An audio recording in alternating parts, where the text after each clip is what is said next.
Welcome, Bulls fans, out here at the barn at Center Ice at the North Iowa Ice Arena as we visit with some of the legends of the barn as we get set to shut the place down as far as hockey is concerned here in just a few weeks. But with us for our first interview for our history of the barn is a high school coach for the Mohawks, an arena manager. He's pretty much been here and done it all for the North Iowa Ice Arena since the opening back in 1983.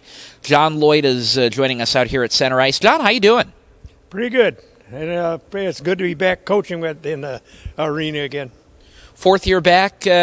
What years were you the high school coach before? I think it was 2001 when Mark Hicks took over, but you've come back here the last 4 years. 1983 till 2001. So taking over the program really when the arena opened. When this arena first opened, or I guess before the arena first opened, what options were there for playing hockey here in Mason City for kids in Mason City that wanted to play? Outdoor rinks in Mason City they had nice outdoor rinks. They had two of them, and all their games are played there, except if the weather turned bad. I think they played in Austin. So I had to go out of state to play those first high school games here. Mm-hmm. How big a hockey community was Mason City at the time the arena was built, and how much did the arena add to that? Well, I think the high school or the hockey period was started in probably about 1977, I think, and it was rather small because it was played on outdoor rinks.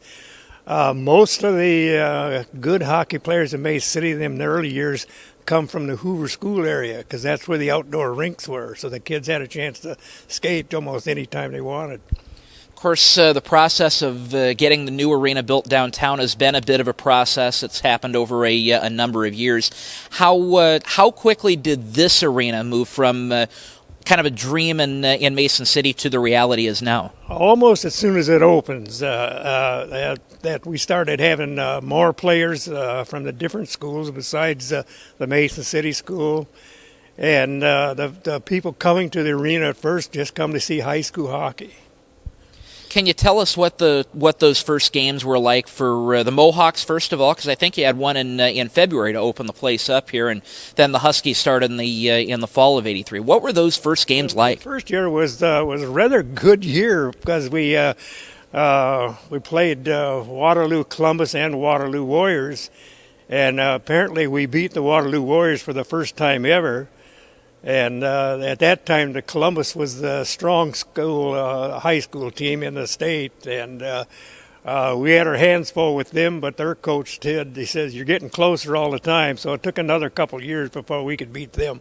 And you finally got there in 1987, won the state title that year, won the state title again in 1997. What are some of the memories you have of those title-winning teams from the barn? Well, I can remember that back there, the 1987 team was almost all physical players. We more or less beat up the other team most of the time, and they had the skills, but they also played the body a lot, and they were a good team. The 1997 team was kind of just the opposite. They moved the puck faster, and they were faster, and but both of them were outstanding teams. And you were here for the national championship team for the Huskies in 1989. What was that moment in time like for the hockey community in Mason City? That was a good time for a high school for a hockey period in Mason City because we had lots of fans. Plus, we had all these teams coming from different parts of the United States, really, and it was a big crowds, and hockey was phenomenal. Kind of bittersweet to see the hockey era here at the North Iowa Event Center come to an end. Yes, I am, because you have an advantage of playing in this arena. We do, anyhow, because it's very loud from the stands and intimidates the other teams. John Lloyd has been the arena manager here. He's been the high school coach, back as the high school coach again for the fourth year. Is there anything in this building you haven't seen and haven't done yet, John? I don't think so. I think I've seen just about everything in this arena. All right. We will wrap up the time at the barn on December 7th against the Alexandria Blizzard. The high school team will be here until shortly before then as well. So the history of the barn is coming to an end as far as the high school, as far as the hockey era is concerned, but this building will live on as far as horse shows, livestock shows, that sort of thing continue on here at the North Iowa Event Center. John, thanks for taking the time. You bet. Thank you.